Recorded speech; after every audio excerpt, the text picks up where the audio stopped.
Shalom, terima kasih atas waktu dan kesempatan yang diberikan kepada kami kelompok 6. Hari ini kelompok kami akan mempresentasikan hasil diskusi kami, yaitu tentang costing. Nah, sebelum kita masuk pada materi, kami akan memperkenalkan diri kami masing-masing terlebih dahulu. Perkenalkan, nama saya Maria Mahede Araujo dengan NIM 19190207 dan rekan-rekan saya. Shalom, perkenalkan nama saya Francisca Ibu, NIM 19190261.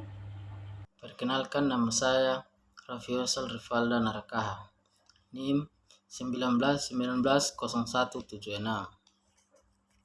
Salam, perkenalkan nama lengkap saya Marcelinus Alfonso Somba dengan NIM 19190193. Nama saya Heru Sudoko, NIM 19190097. Perkenalkan, nama saya Jeffrey Sononome dengan NIM 19190124.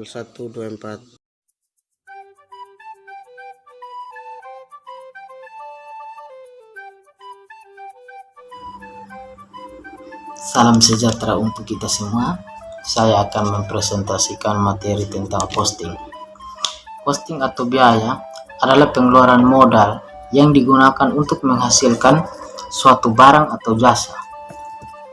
Sifat dari biaya atau costing adalah berupa pengorbanan ekonomi. Biaya dapat dibedakan menjadi bermacam-macam tergantung tujuan pengelompokannya. Keberagaman jenis biaya diakibatkan oleh keberagaman atau variasi tujuan pengertian biaya.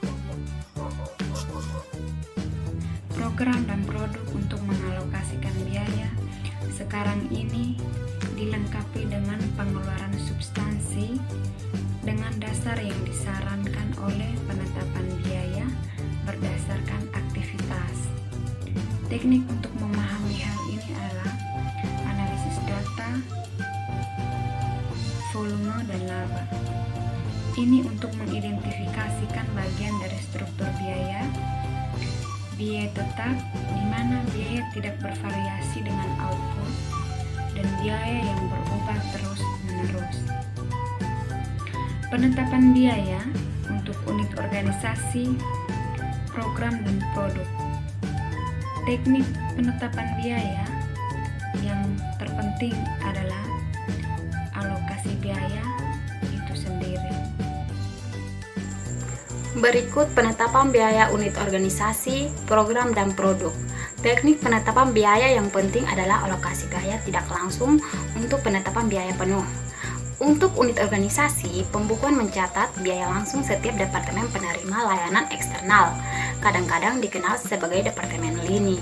Basis akuntansi untuk penetapan biaya produk tidak bisa masuk akal menjadi basis aktual yang mengekstrasikan biaya operasi dari total biaya dan menggunakan biaya operasi tersebut untuk memperkirakan biaya ekonomi. Penetapan harga dan penggantian. Meskipun bentuk definitif dari pemerintah menyediakan layanan gratis pada titik penyerahan, dibiayai di bawah oleh pajak. Dalam bentuk itu, pemerintah juga mengenakan biaya untuk layanan di bawah dan di atas biaya. Ada beberapa alasan untuk ini. Yang pertama, demi pendapatan tambahan layanan diperlukan pemberi pinjaman tidak akan meminjamkan pembayar pajak akan membayar lebih.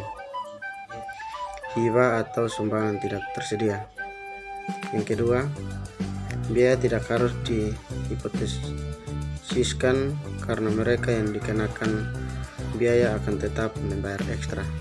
Yang ketiga, biaya yang dihipotesiskan ketika mereka yang dibebankan membutuhkannya.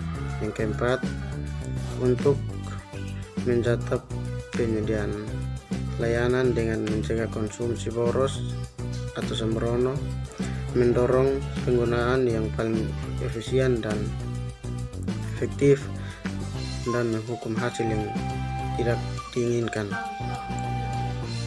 Yang kelima, untuk itu meningkatkan manajemen karena hubungan antara input dan output lebih jelas dan output memberikan sinyal permintaan yang jelas. Yang keenam, untuk mengatur permintaan layanan yang seharusnya ada di sektor swasta dengan menciptakan monopoli pemerintah. 3. Perubahan bertahap dan output. Struktur biaya unit pemerintahan menjelaskan bagaimana biaya bervariasi dengan output dengan kenaikan atau penurunan yang dapat dikelola dalam kisaran yang relevan. Analisis biaya volume dapat mengidentifikasikan struktur biaya secara berguna atau tidak. Tekniknya bukan mencari aplikasi. Sebaliknya, pengaturan menentukan kapan analisis itu berguna.